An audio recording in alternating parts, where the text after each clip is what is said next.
ለካ ኦርቶዶክስ ዝም ብለህ አንድን ሰው ስለወደድክ ስለጠላ ወስደ እንትን ምትላት አይደለችም። ቤተክርስቲያን የራሷ የሆነ ህግና አሰራር አላት። እንደው በጣም ሞር እግዚአብሔር ምስክሬ እየወደድኳት እየተማርኩባት ያለው ምን ሲያቀብጠኝ ሌላ ሃይማኖት ውስጥ ገብቼ ሳቦካ እንደነበር ግራ ይገባኛል አንዳንዴ ሳስበው። ሁሉም ለበጎ ነው፣ ግን ሁሉም ነገር ለበጎ ነው። ያለ አንድ ስርዓት ኦርቶዶክስ እንደፈለገች እንደማትሆን የምታየው ምን ሲያደርግ 90 ቦታ እንደረገጥኩኝ ሳስበው ይገርመኛል። ግን እግዚአብሔር የልቤን አይቶ ሁሉንም አሳይቶ መለሰኝ። ሁሉንም ከጥግ እስከ ጥግ አሳይቶ መለሰኝ። እግዚአብሔርን አመሰግናለሁ። እንደኔ የሚዳፈርም የለም ታውቃላችሁ። እና ምንድነው በኦርቶዶክስ አንድ ሰው እንደፈለገ ቢወደድ እንደፈለገ ቢከበር ቤተክርስቲያን በቴዎሎጂ ካላስተማረችው ወይም የድቁና ማዕረግ ካልሰጠችው ራሷ ወደ ሌላ ሀገር መውሰድ አይቻልም። እና በቤተክርስቲያን ስር ነው የሚጠቃለለው። ከዛ ቤተክርስቲያን እየከፈለችው አገልግሎት ይሰጣል። ይሄ ነው የኦርቶዶክስ ማንነት። ስለዚህ እፎይ ወንድማችን ምናልባት ባለበት ቦታ ላይ ሆነ የቴዎሎጂ ትምህርት ብትማር በርቀት ትምህርትም ቢሆን የቴዎሎጂ ትምህርት ብትማር በአንድ ዓመት በሁለት ዓመት በሶስት ዓመት ውስጥ ብትጨርስ እና በቴዎሎጂ ብትመረቅ ደፍንሊ ኦርቶዶክስ ተዋህዶ ያንን እንደ ዶክመንት ተጠቅማ ካለበት ሀገር ወደ አሜሪካ፣ ወደ አውሮፓ፣ ወደ ካናዳ የምትሄድበትን ነገር እዛም ደግሞ በቤተ ክርስቲያን ስር እንድትተዳደር የምታረግበት ነገር አለ እንጂ እንደ ጴንጤ ቢሆንማ አባቴ ሐዋርያ ነበርሽ። እፎይ ወንድማችን ሐዋርያ ነበርክ። ምን ዋጋ አለው? ላፈር መስኮት የለው ነው ጭወቴው። ቤተ ክርስቲያኗ የምትተዳደርበት የራሷ የሆነ መንገድ፣ የራሷ የሆነ ትምህርት፣ የራሷ የሆነ አካሄድ ስላላት ያንን ነው። በብር አደራ የኦርቶዶክስ ወንድምና እህቶች ይህን ወንድም ኦልዌይዝ ማገዝ አለብን።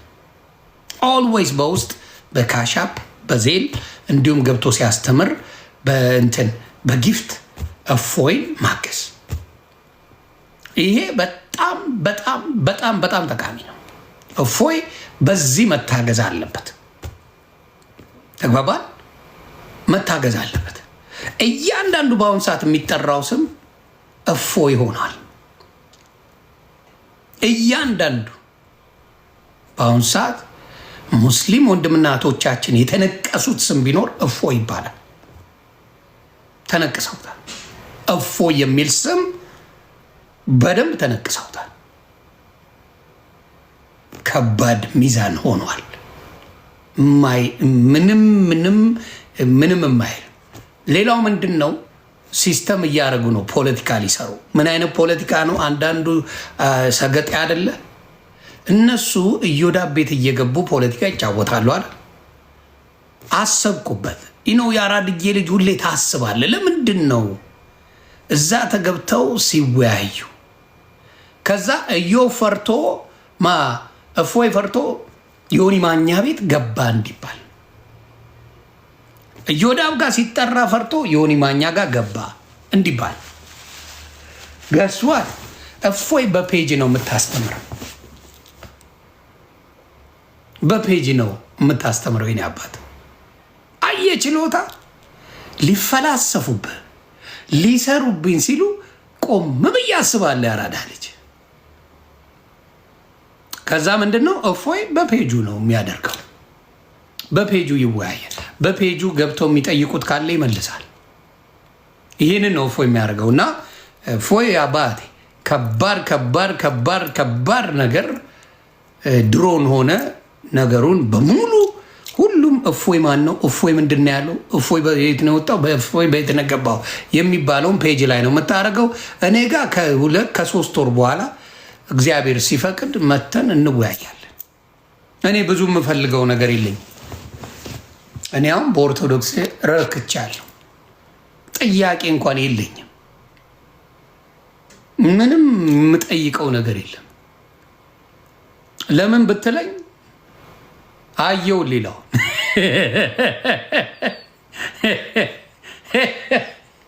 ሌላውን አየሁት ዋቴ በልቼ። ሌላው እጣኑ ቤተክርስቲያን ስገባ አዘማመሩ፣ አለባበሱ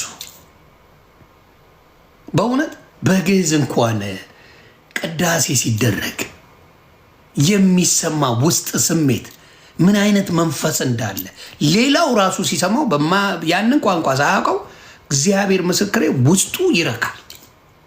ቤተ ክርስቲያን ስትገባ የሚሰማ ስሜት እያንዳንዱ ኦርቶዶክስ ያ ዱርዬነቱ፣ ቀውስነቱ ምናምን ምናምን ምናምን በምንት ቤተ ክርስቲያኗ ግብት ሲል ይጠፋል። ድራሹ ይጠፋል። ድራሹ ነው ማወራ። ይሄ መንፈስ ቅዱስ የሞላበት እንደሆነ ማሳያ ነው። መንፈስ ቅዱስ የሞላባት እንደሆነ የምታውቀው የመጨረሻ ወሮ በላ ያልከው ሰው ልክ ደጇን ሲረግጥ ንጥፍ ነው የሚለው፣ ንጥፍ በግንባሩ እና ምን ያህል መረጋጋት፣ ምን ያህል መልካምነት፣ ምን ያህል መንፈስ ቅዱስ እንደሞላ የቤተ ክርስቲያኗ ዛፍ ስር እንኳን ብትቀመጥ የሚኖር የውስጥ ሰላም፣ የውስጥ ሰላም እዛ የነበራችሁ ሰዎች ተናገሩ። ቤተ ክርስቲያን ውስጥ ቁጭ ገና ስትሉ ለብቻችሁ የመጨረሻ ትደላለች። መንፈሱ የተለየ ነው። ስለዚህ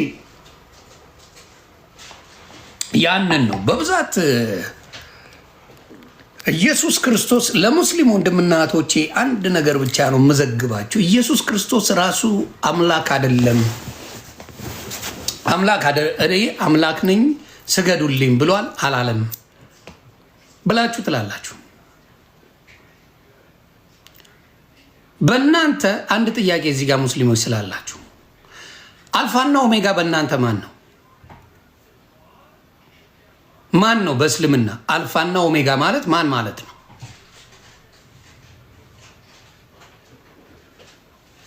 እስቲ ሙስሊሞች መልሱ። አልፋና ኦሜጋ ማን ነው? መጀመሪያም መጨረሻም የሌለው ማን ነው?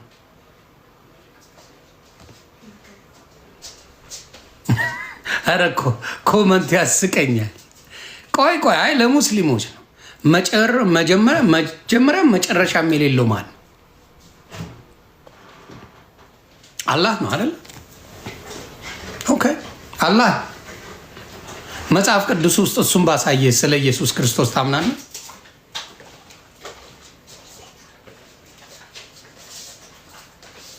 መጽሐፍ ቅዱስ ውስጥ ኢየሱስ ክርስቶስ ዮሐንስ ራእይ ላይ ብትመጣ፣ ዮሐንስ ራእይ ምዕራፍ 22 ቁጥር 13 ላይ ብትመጣ አልፋና ኦሜጋ ኢየሱስ ክርስቶስ እንደሆነ ይናገራል። ኢየሱስ ክርስቶስ እንደሆነ ይናገራል። ይሄን ወይም ደግሞ አልተገለጸም በል። ኤኒዌይስ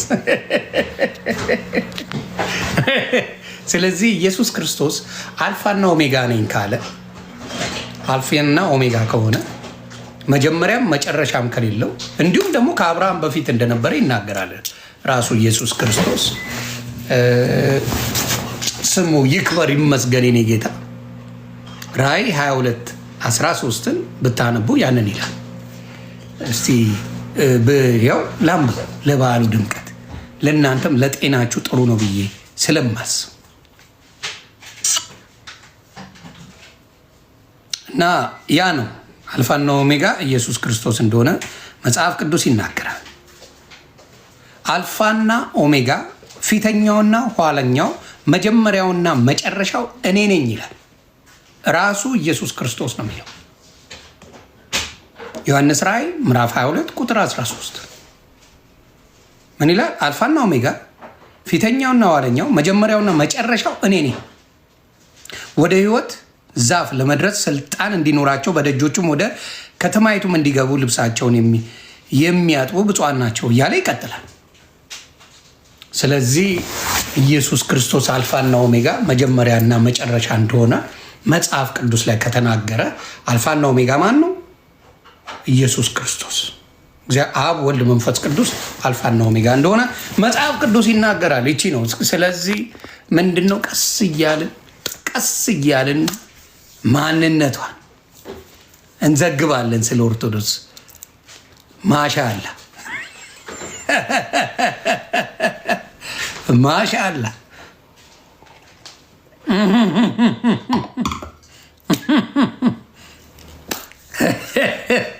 እንደዛ ነው የተሰማኝ። እና በጣም በድጋሚ መካነ ኢየሱስ ቃለ ሕይወት በጣም ደስ ብሎኛል።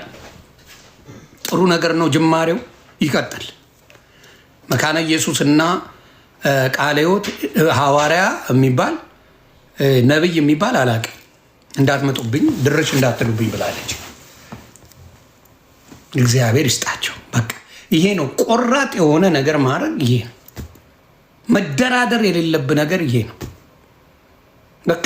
ይሄ ሌላው ዱርዬ ነው። አስወጣ። ምን አመጣ? የሁላ ነብይ ኢትዮጵያ ውስጥ አለ። ምን አመጣ? ከመዝረፍ ውጭ ምን አመጣ? የሁላ ሐዋርያ የሚባል ኢትዮጵያ ውስጥ አለ። ከመዝረፍ ውጭ ምን አመጣ?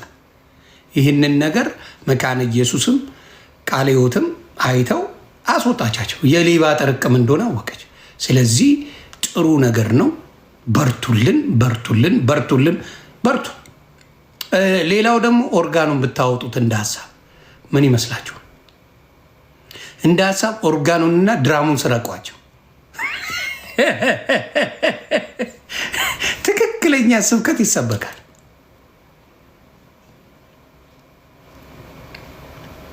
የማንኛውም ሃይማኖት የመዝሙር ድግስ ብሎ አይጨፍርም። የለም። አብዛኛው ኦርቶዶክስ ካያችሁ ብዙ ጊዜ ለንግስ ጊዜ ነው ዝማሬ ያለው በብዛት። ንግስ ሲኖር ትዘምራለ ምናምን እንጂ ሞር ትምህርትና ቅዳሴ ነው። ሲደንስልም ይውል የለም። እንደ ሀሳብ ለፕሮቴስታንቶች ኦርጋኑንም ድራሙንም ቀሟቸው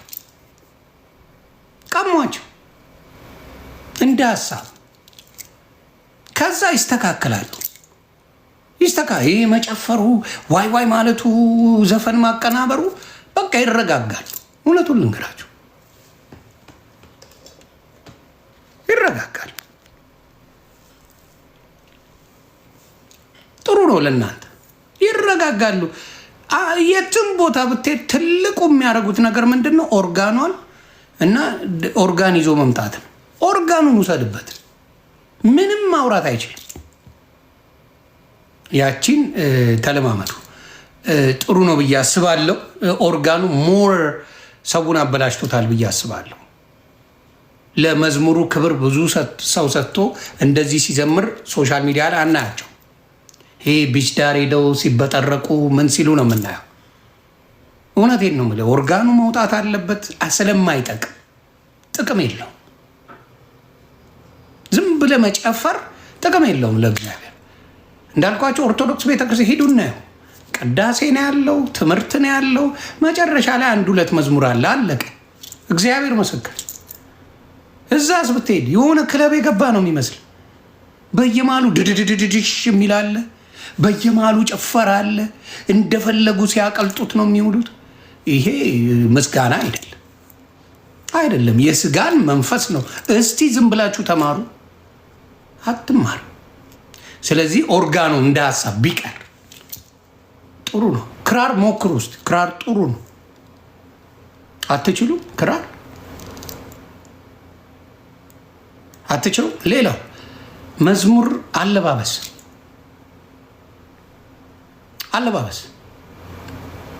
ሌላው ስንት ሴጣን ያለው በፕሮቴስታንት ወንድምናቶች ማይሻ ስንት ሴጣን ያለው እንዳሳ። ለምን ድብን ይበል ጠላት እንዲህ ሊያደርገኝ፣ ጠላት በዚህ ወጥቶ ጠላት በዚህ ገብቶ ነው ጨዋታው። የምስጋና መዝሙር አይደለም። አብዛኛው ጠላት በጠላት። እኔ በየትኛውም ሃይማኖት 10 ጊዜ ስለ ጠላት የሚያወራ እግዚአብሔር ምስክሬ እንደ ፕሮቴስታንት ወንድምና እህቶቼ የለም። ዘማሪው በሙሉ ጠላት አለኝ ነው የሚለው። ሆድ ነው ጠላት ጀለስ